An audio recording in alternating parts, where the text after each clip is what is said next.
శ్రీ గణేశాయ నమః. శ్రీమాత్రే నమః. శివాయ గురవే నమః.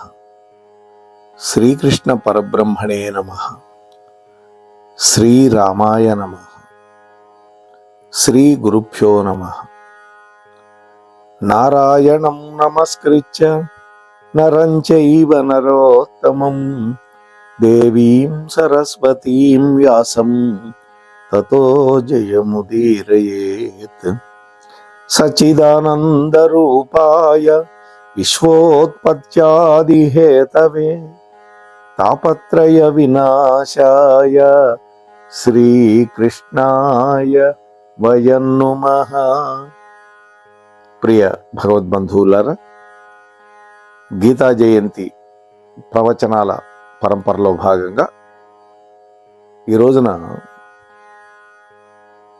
ఆత్మ సంయమ యోగం గురించి ముందు మాట్లాడుకుందాం. వీలైనంత వరకు ఒక 3 అధ్యాయాల్లో సూక్ష్మంగా మనం పరిచయం చేసుకుందాం. గీతాచార్యుడు ఈ 3 అధ్యాయాల్లో ఏం చెప్పాడో చూద్దాం. ముందుగా ఆత్మ సంయమ యోగం.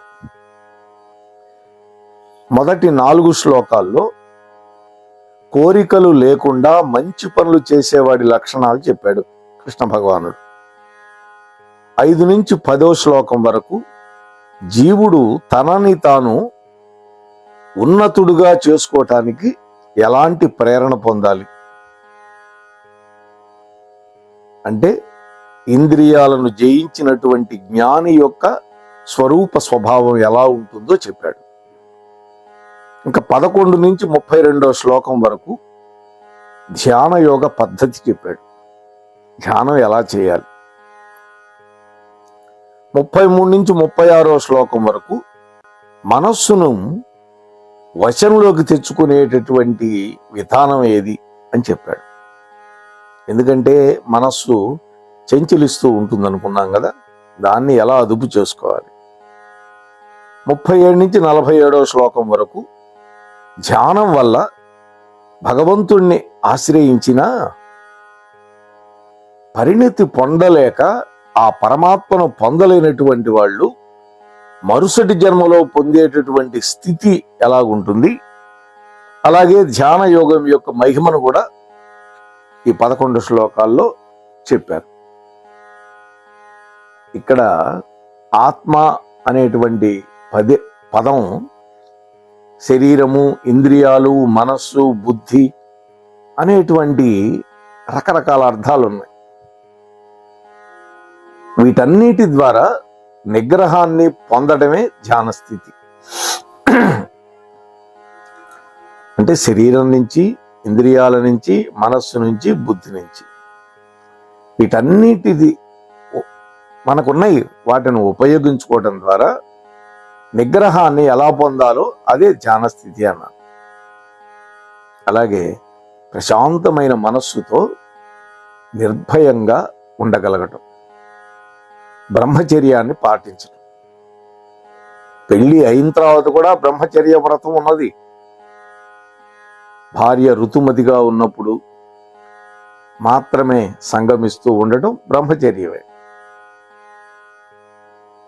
మనస్సును కోరికలకి వ్యాకులం చెందకుండా ఉంచుకోవడం అనేటువంటి స్థితిని ఏ విధంగా సాధన చేయాలి, దానికోసం కొన్ని పద్ధతులు తెలియజేసేటటువంటి గొప్ప అధ్యాయం ఇది. గాలి లేని చోట దీపం నిశ్చలంగా ఉంటుంది అంటాడు కదా, అలాగే ఆత్మధ్యానంలో నిమగ్నమైనటువంటి యోగి కూడా నిశ్చలంగా ఉంటాడు అంటాడు గీతాచార్యుడు. కారణం ఏంటంటే అతడి యొక్క మనస్సు ఒక నిశ్చలమైన స్థితిలో ఉంటుంది. ఈ ధ్యానావస్థని అనుభవానికి తెచ్చుకోవాలి అనుకునే వాళ్ళు ఏం చేయాలి? నిరంతర భజన లేదా కటిక ఉపవాసం, అట్లాగే ఎక్కువ నిద్రపోవడం, అసలు బొత్తిగా నిద్రపోకుండా ఉండడం, ఇవేవి కావు అన్నాడు. నిరంతరము భజన చేసినంత మాత్రాన అటువంటి స్థితికి వెళ్ళలేం. కటిక ఉపవాసాలు చేసినా మన పొట్ట మీద ధ్యాస ఉంటుంది తప్ప మరొక దాని మీద ఉండదు. అతి నిద్రాలోలుడు తెలివిలేని మూర్ఖుడు అని కూడా అన్నారు కదా. అట్లాగే నిద్రే పోకుండా నిశాచరత్వంతో కూడా ఉండకూడదు. ఇవన్నీ కూడా నిషేధమే. శుచిగా ఉండేటటువంటి మితమైనటువంటి ఆహారం తీసుకోవాలి. చూడండి, భగవద్గీతలో చెప్పిన మాట, ఆహారం శుచిగా ఉండాలి, రుచిగా కూడా ఉండాలి. రుచిగా ఉన్నది కదా అని అమితంగా తినకూడదు. ఇది మితంగా తినాలి. ఒక వంతు ఎప్పుడు ఖాళీగా పెట్టాలట పొట్ట. ఎందుకని? ఆ పొట్టలో పదార్థాలు అటు ఇటు చర్నింగ్ జరగాలి, దానికి ప్లేస్ ఉండాలి కదా. నువ్వు ఉదాహరణకి ఒక సీసా నిండుగా నీళ్లు పోసాం, దాన్ని కుదిలిస్తే దానికి ప్రదేశం ఏది, అందులో ఏదైనా పదార్థం ఉంటే కరిగించడానికి మనం ప్రయత్నం చేయలేం కదా. అదే విధంగా అందువల్ల శుచిగా ఉండాలి, రుచిగా కూడా ఉండాలి. ఆహారం మితంగా తీసుకోవాలి. చక్కటి ప్రవర్తన కలిగి ఉండాలి. చేసే పనులన్నీ భూతదయతో చేయాలి. నాలాగే సమస్త భూతాలు, సమస్త ప్రాణులు కూడా హాయిగా ఆనందంగా ఉండాలి అని ఆలోచిస్తూ ఆ భూతాలకి హితమైనటువంటి పని చేయాలి. శాస్త్రంలో ఎప్పుడు భూతాలను వచ్చినా దయ్యాలు భూతాల కింద కాదు. ఎప్పుడు ఆత్మతత్వాన్ని తెలుసుకోవడానికి ప్రయత్నం చేసే సంకల్పం ఉండాలి. దానివల్ల ఏమవుతుంది? ఆత్మతత్వాన్ని అనుభవంలోకి తెచ్చుకోగలుగుతాడు సాధకుడు. ఈ భగవంతుడి యొక్క తత్వం అన్ని ప్రాణుల్లో ఎవడైతే దర్శించగలుగుతాడో అలాంటి ధ్యానయోగి యొక్క మనస్సుని సంపూర్ణంగా అదుపు చేసుకోగలుగుతాడు, తెలుసుకోగలుగుతాడు కూడా. ఈ విషయాలన్నీ కూడా ఈ 6వ అధ్యాయంలో చర్చించారు. ఇక 7వ అధ్యాయం, దీనికి విజ్ఞాన యోగము అని పేరు పెట్టారు.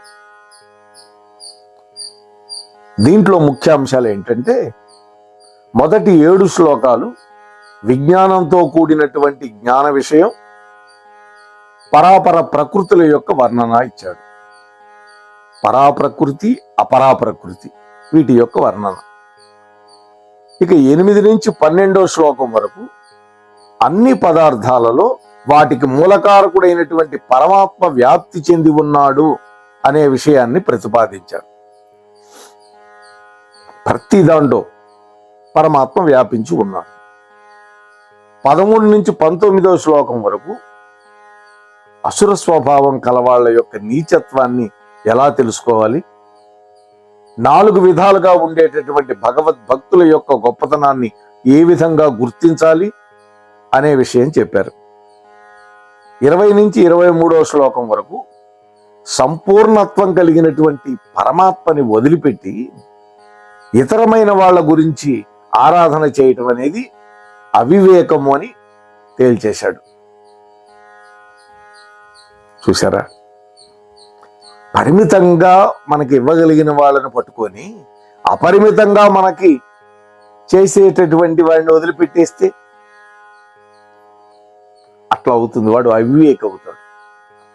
24 నుంచి 30వ శ్లోకం వరకు పరమాత్మ యొక్క ప్రభావం, పరమాత్మ యొక్క స్వరూపం ఎవరైతే తెలుసుకోరో వాళ్ళ యొక్క స్థితి ఎలా ఉంటుందో చెప్పాడు. అలాగే పరమాత్మ యొక్క స్వరూపం, స్వభావం తెలుసుకున్న వాళ్ళ యొక్క గొప్పతనాన్ని కూడా ఈ శ్లోకాల్లో చెప్పాడు. అసలు ఈ విజ్ఞాన యోగం అనేది అనుభవంతో కూడిన జ్ఞానం. ఇది అనుభవంతో కూడిన జ్ఞానం ఎక్కువ ప్రభావవంతంగా ఉంటుంది. బుకిష్ నాలెడ్జ్ వేరు. ఆ నాలెడ్జ్ని నిత్య జీవితంలోకి అన్వయం చేసుకొని ఎవడైతే అనుష్ఠానంలోకి తెచ్చుకుంటాడో అప్పుడు ఆ జ్ఞానం వికసిస్తుంది. పరమాత్మ ఒక్కడే గొప్పవాడని తెలుసుకోవడం, ఆయన పట్ల విశ్వాసాన్ని పెంచుకోవడం, ఆ పరమాత్మని ప్రసన్నం చేసుకోవడానికి ప్రయత్నం చేయటం అనేది ముఖ్యం అంటారు. అయితే భగవంతుడు ప్రసన్నుడు ఊరికే అవుతాడా? ఏం చేయాలి? మనం సత్ప్రవర్తన కలిగి ఉండాలి, చక్కటి విజ్ఞానం పొంది ఉండాలి. అంతేకాదు సత్కర్మలని ఆచరిస్తూ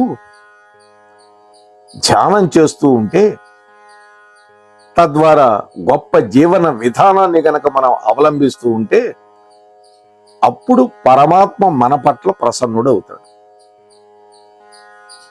ఆదర్శవంతమైనటువంటి మానవత్వంతో మన జీవితాన్ని సాగించడం ద్వారా భగవంతుడి యొక్క గొప్పతనాన్ని మనం తెలుసుకోగలుగుతాం.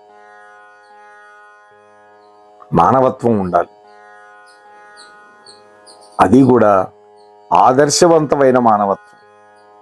అందరూ ఒప్పుకునేటటువంటి తత్వం ఉండాలి మనలో.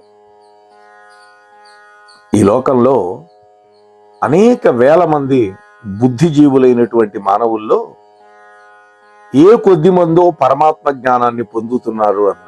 మనుష్యాణం సహస్రేషు కశ్చిజ్జత్ తతి సిద్ధయే అంటాడు.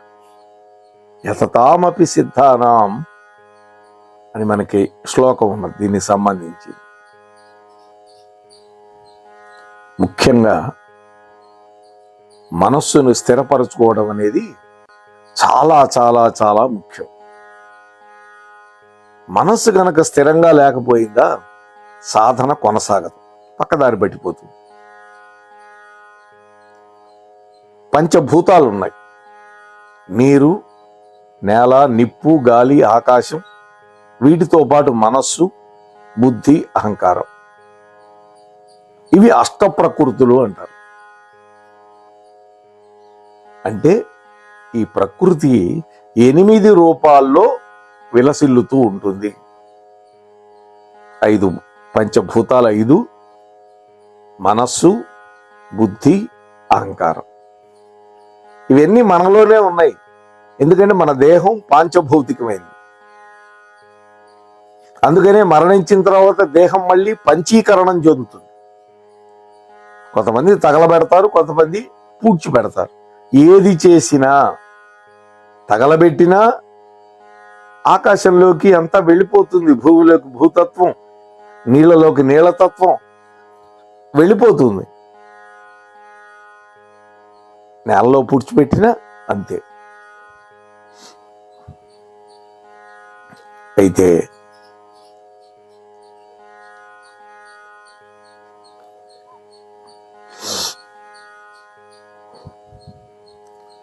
ఆ పరమాత్మ యొక్క వైభవాన్ని అత్యద్భుతంగా తెలియజేసే అధ్యాయం ఇది. ఈ లోకంలో అనేక వేల మంది బుద్ధిజీవులైన మానవులు ఉన్నారు అనుకున్నాంగా. ఎంతో మంది ఉన్నారు, చాలా జ్ఞానవంతులు ఉన్నారు. కానీ వాళ్ళల్లో కొద్ది మంది మాత్రమే తెలుసుకోగలుగుతారు పరమాత్మ యొక్క తత్వాన్ని. ఆ పరమాత్మని చేరుకోవాలని వాళ్ళల్లో కొద్ది మంది ప్రయత్నం చేస్తారు. అలా తెలుసుకున్న వాళ్ళల్లో ఏ కొద్ది మందో భగవంతుణ్ణి వాస్తవంగా తెలుసుకోగలుగుతారు. అందరూ అంటారు మాకు భగవంతుడు తెలుసని. పుట్టిదే వాస్తవంగా తెలుసుకోవాలి అంటున్నారు. ఆ వాస్తవంగా భగవంతుడి యొక్క తత్వాన్ని గ్రహించిన వాళ్ళు మాత్రమే ఆయన యొక్క దివ్యధామానికి చేరుకోగలుగుతారు. ఇది అయితే చాలా మంది అనుకున్నట్లుగా ఆత్మానుభవం అనేది కేవలం మాటలతో లభించేది కాదు. దానికి ఎంతగానో ప్రయత్నం కావాలి, పట్టుదల కావాలి, ఇంద్రియాల నిగ్రహం కావాలి.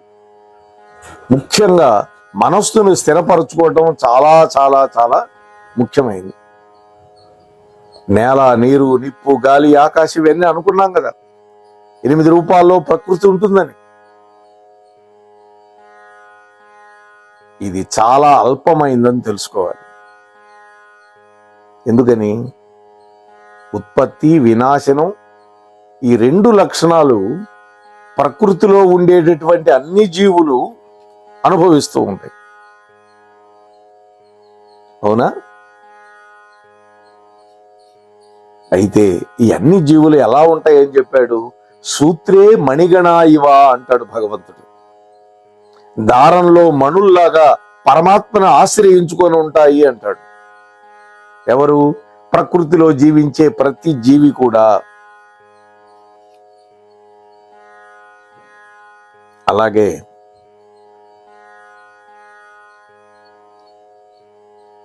భగవంతుణ్ణి సేవ చేసేవాళ్ళు 4 రకాలుగా ఉన్నారు అన్నాడు. ఒకళ్ళు ఆర్తులు, 2 జిజ్ఞాసువులు, 3 అర్థార్థులు, 4వది జ్ఞానులు. ఈ 4 రకాల వాళ్ళు భగవత్ సేవ చేస్తూ ఉన్నారు, భక్తి చేస్తూ ఉంటారు. ఆర్తులంటే ఏమిటి? కష్టం వచ్చినప్పుడు మాత్రమే భగవంతుడిని ప్రార్థించేవాళ్ళు, వీళ్ళని ఆర్తభక్తులు అంటారు. గజేంద్ర మోక్షణంలో గజరాజు విర్రవీగాడు. ఇంతమంది నాకు సమూహం ఉన్నది, ఒక మొసలి నోటబడి 1000 ఏళ్లు పోరాడి ఇక తన వల్ల కాక అప్పుడు పరమాత్మను వేడుకున్నాడు. ఇది ఆర్తభక్తి. ఆ తర్వాత జిజ్ఞాసువులు ఉంటారు. అసలు భగవంతుడు అంటే ఎవరు, ఆయన తత్వం ఏంటి తెలుసుకోవడానికి ప్రయత్నించేవాళ్ళు. 3వ తెగ ఉంటారు, ఎక్కువగా మనమే అర్ధార్థులం. మనకి సంసారం నడపాలి కాబట్టి మనకి ఏదో విధంగా కావలసినటువంటివన్నీ పరమాత్మన అనుగ్రహం కోసం వేడుకుంటూ ఉంటాం. ఇక చివరిది జ్ఞానులు. వీళ్ళకి కేవలం భగవతత్వే కావాలి, ఇంకేది అక్కర్ల. ఈ 4 రకాల వాళ్ళు చేసేది భగవంతుడి యొక్క సేవే. ఎవరి స్థాయి వాళ్ళది, ఎవరి ప్రయోజనం వాళ్ళది. మనం కూడా ఒక్కొక్క మెట్టు ఎక్కుతూ ఈ జ్ఞానుల యొక్క స్థాయికి చేరుకోవాలండి. ఇది ఇందులో చెప్పిన మాట. ఎవడైతే ఉన్నతుడైనటువంటి పరమాత్మను తెలుసుకొని ఆ పరమాత్మ యొక్క శరణు పొందుతారో వాళ్ళు సంసారంలో పడరు అన్నాడు. ఇది ఒకవేళ సంసారంలో ఉన్నా కూడా ఆ సంసారం అనేది వాళ్ళని అంటుకోదు, వాళ్ళని కట్టిపడేయదు, బంధనంలో ఉండరు వాళ్ళు. అలాంటి వాళ్ళు మాత్రమే జ్ఞానులు. ఆ స్థాయికి ఎదగటానికి ప్రయత్నం చేయాలి. అయితే జ్ఞానులు పరమాత్మ యొక్క స్వరూపులే కాబట్టి ఎవడైనా సరే జ్ఞానంతోనే భగవంతుడితోటి విడిపడనటువంటి గొప్ప స్థితిని పొందతాడు. ఇది ఈ అధ్యాయం మనకు ప్రతిపాదించింది. ఇక 8వది అక్షర పరబ్రహ్మ యోగం. అక్షరము అంటే నాశనము కానటువంటి పరబ్రహ్మ తత్వం. మొదటి 7 శ్లోకాలు బ్రహ్మం అంటే ఏంటి, ఆధ్యాత్మం అంటే ఏంటి, కర్మ అంటే ఏంటి మొదలైన వాటిని గురించి అర్జునుడు వేసినటువంటి ప్రశ్నలు ఉంటాయి. వాటికి పరమాత్మ సమాధానం 7 శ్లోకాల్లో ఉన్నది. 8 నుంచి 16వ శ్లోకం వరకు ప్రణవం అంటే ఏంటి, ఆ ప్రణవాన్ని ఏ విధంగా ఉపాసన చేయాలి, ఆ ప్రణవ ఉపాసన వల్ల మనకు వనగూడేటటువంటి అద్భుత ఫలితాలు ఏంటో చెప్పారు. 17, 18, 19 ఈ 3 శ్లోకాల్లో సృష్టి, ప్రళయం ఈ రెండింటి గురించి వివరించాడు భగవానుడు.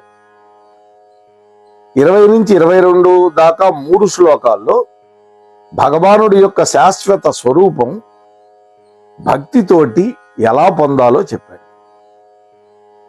భక్తిని సాధనంగా చేసుకొని 23 నుంచి 26వ శ్లోకం వరకు శుక్ల కృష్ణ మార్గాల యొక్క వర్ణన. శుక్ల అంటే తెల్లటి, కృష్ణ అంటే నల్లని. ఈ 2 మార్గాలు ఉంటాయి భగవంతుడి చేరటానికి. ఆ మార్గాల యొక్క వర్ణన అంతా ఇచ్చాడు. 27 నుంచి 28వ శ్లోకం వరకు ఒక యోగి యొక్క మహిమ ఎలా ఉంటుందో చెప్పాడు. ఇక్కడ క్షరము అంటే నశించిపోయేది, అక్షరము అని పేరు పెట్టాడు ఈ అధ్యాయానికి. అక్షర పరబ్రహ్మ యోగం. అక్షరం అంటే ఏంటి? శాశ్వతమైనది, నాశనము లేనటువంటిది. అటువంటి పరమాత్మను గురించి తెలియజేసే అధ్యాయం కాబట్టి దీనికి అక్షర పరబ్రహ్మ యోగం. ఈ అధ్యాయంలో అర్జునుడు, కృష్ణ, బ్రహ్మం అంటే ఏంటి, ఆధ్యాత్మకం అంటే ఏంటి, కర్మం అంటే ఏమిటి, ఆది భూతం అంటే ఏంటి చెప్పండి అని అడిగాడు. అలాగే ఆది దైవికం అంటే ఏమిటి, ఈ శరీరంలో అతి యజ్ఞుడెవరు, అతన్ని తెలుసుకోవడం ఎలా, ప్రాణప్రయాణ సమయంలో నియమిత చిత్తం కలవాళ్ల చేత నీవు ఎలా తెలుసుకోబడతావు అని అడిగాడు. ప్రాణోత్క్రమణ సమయంలో భగవంతుడిని ఎలా తెలుసుకోవాలి అని అడుగుతున్నాడు. శ్రీకృష్ణుడు అర్జునుడి యొక్క సందేహాలు తీరుస్తూ అర్జునుడిని అడ్డం పెట్టుకొని మనకు చెబుతున్నాడు. అర్జున, దేశకాలాదుల చేత నశించిపోకుండా ఉండేది శాశ్వతమైనది పరబ్రహ్మము అన్నాడు. బ్రహ్మము వేరు, బ్రహ్మ వేరండి. బ్రహ్మ అంటే చతుర్ముఖ బ్రహ్మ, బ్రహ్మము అంటే అన్నిటికీ అతీతమైన శక్తి, అదే పరమాత్మ. ఆధ్యాత్మము అంటే స్వభావం. ఒక జీవుడు బ్రహ్మాన్ని తెలుసుకోలేనటువంటి స్థితిలో ఉంటాడు. ఎప్పుడు తన యొక్క వాస్తవ స్వరూపాన్ని తెలుసుకోవడమే ఆధ్యాత్మము అన్నారు. అది గురువుని ఆశ్రయిస్తే గురువు ద్వారా తెలుసుకోగలుగుతాడు. మరి కర్మం అంటే ఏమిటి? ప్రాణుల యొక్క ఉత్పత్తి, ప్రాణుల యొక్క వినాశనం, లేదా ఉత్తమమైన జన్మకి, మోక్షానికి కారణభూతమయ్యేటటువంటి పని ఏదైతే ఉందో అది కర్మం. చూసారా? అంటే మనం కర్మలు చేస్తూ ఉంటే దానివల్ల ఒక జన్మ దొరుకుతుంది.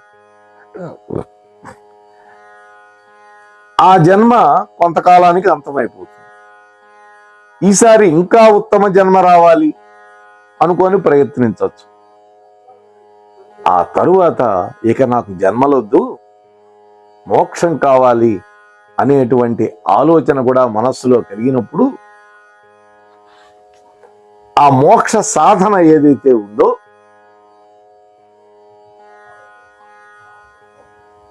అది కర్మ. అర్థమైంది కదా?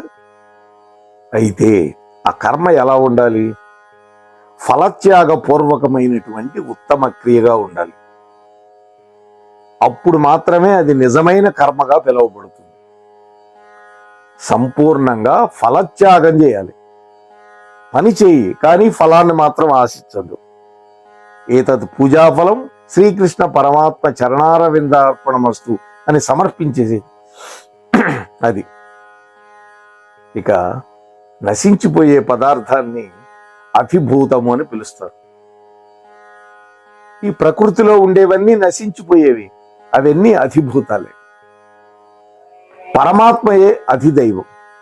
అంటే నిత్యుడుగా ఉంటాడు పరమాత్మ, వినాశన రహితుడైన అచ్యుతుడు, అనేక పేర్లు ఉన్నాయి ఆయనకి. దేహంలో నిలిచేది, శాశ్వతమైనది, శ్రేష్టమైనది పరమాత్మ యొక్క తత్వం మాత్రమే అని తెలుసుకోవాలి. అదే అధియజ్ఞం. అధియజ్ఞము అంటే దేహంలో నిలిచుండేది, శాశ్వతంగా ఉండేది, శ్రేష్టమైనది, అదే పరమాత్మ యొక్క తత్వం. అన్ని సమయాల్లో, మరణకాలంలో కూడా నన్నే ఎవడైతే స్మరిస్తూ ఎవడు శరీరాన్ని విడిచిపెడతాడో వాడు పరమాత్మను తప్పకుండా చేరుతాడు అన్న. ఇది కదా అద్భుతమైన మాట. అంత్యకాలే చ మామేవ స్మరన్ ముక్త్వా కళేబరం అన్నాడు పరమాత్మ. అంత్యకాలే చ, ఇక్కడ ఒక చకారం వేశాడు వ్యాసుల వారు. అంటే కూడా అని. చాలా మంది అనుకుంటారు, ఇప్పటి నుంచే ఎందుకు, ముసలితనంలో చేసుకోవచ్చు కదా ఈ దైవ ప్రార్థన, ఈ శ్లోకాలు చదవటం, ఈ స్తోత్రాలు చదవటం అని విర్రవీగుతూ జన్మంతా వృధా చేసుకుంటూ ఉంటాం. అలా కాదు. అంత్యకాలంలో కూడా చెయ్యాలి అంటే చిన్నప్పటి నుంచి అభ్యాసం చేయాలి. ఏ పని చేస్తున్నా పరమాత్మను స్మరించుకుంటూ చేసే తత్వం గనక మనకి మొదటి నుంచి అలవాటైతే అంత్యకాలంలో కూడా ఆయనే గుర్తొస్తాడు. ఆయన నామాన్ని ఒకవేళ ఉచ్చరించలేకపోయిన పరిస్థితుల్లో ఉన్నా కూడా మనస్సులో ధ్యానించినా కూడా చాలు, ఆయన లోకానికి తీసుకువెళ్ళిపోతాడు. ఇది కాబట్టి మానవుడు ఎల్లవేళలా భగవన్నామాన్ని స్మరించుకుంటూ తన యొక్క జీవన సమరాన్ని సాగిస్తూ ఉండాలి. కలియుగంలో యజ్ఞాలు అక్కర్లేదు, యాగాలు అక్కర్లేదు, పెద్ద పెద్ద ఖర్చు పెట్టి ఏది చేయక్కర్లేదు. కేవలం నీ ఇష్ట దైవాన్ని స్మరించుకో చాలు. భగవన్నామ స్మరణ సర్వకాల సర్వావస్థలలో చేసుకోవచ్చు. ఎలా ఉన్నావని కాదు, ఎంత చేసుకుంటావో చేసుకో. ఎంత చేసుకున్నవాడికి అంత. అట్లాగే మనకి తెలియకుండా కొన్ని పనులు చేస్తుంటాం, అదే మాయ. తెలిసి చేసే పని యోగం అవుతుంది. మాటి మాటికి పుట్టడం, చావడం, దీనివల్ల పాపపుణ్యాలు, కష్ట సుఖాలు, లాభ నష్టాలు పొందడం జరుగుతూ ఉంటుంది. ఇవే ద్వంద్వాలు. ఈ ద్వంద్వాలను వదిలించుకొని శాశ్వతమైన సుఖాన్ని పొందే మార్గం ఏది అంటే పరమాత్మ తత్వాన్ని ఒక కర్మయోగిగా తెలుసుకోవడం. ఇది పరమాత్మ తత్వాన్ని ఎలా తెలుసుకోవాలి? ఒక కర్మానుష్ఠాన యోగిగా తెలుసుకోవాలి. అంతేకాదు సత్కర్మలు చేస్తూ పరమాత్మని చేరుకోవడం. సత్కర్మలు అంటే ఏంటి? ఏ కర్మ చేస్తే భగవంతుడు సంతోషిస్తాడో అవన్నీ సత్కర్మలే. మానవ సేవే మాధవ సేవ. కష్టంలో ఉండేవాడికి ఆదుకున్నావు, అది పరమాత్మ ఆనందపడతాడు. ఇతరులకు కష్టం కలిగించే పని చేస్తే పాపం. ఇతరులకి సంతోషం, ఆనందం కలిగించే పని పుణ్యం.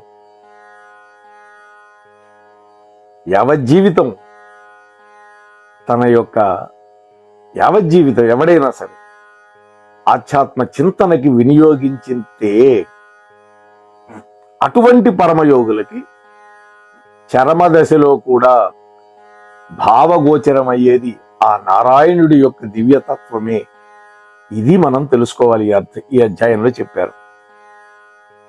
అంటే ప్రతి వ్యక్తి కూడా తన జీవితం అంతా కూడా ఇటువంటి ఆధ్యాత్మిక చింతనకు వినియోగించాలి.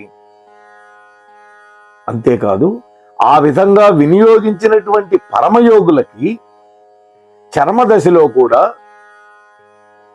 గోచరమయ్యేది, దృగ్గోచరమయ్యేది ఆ నారాయణుడి యొక్క దివ్యతత్వం.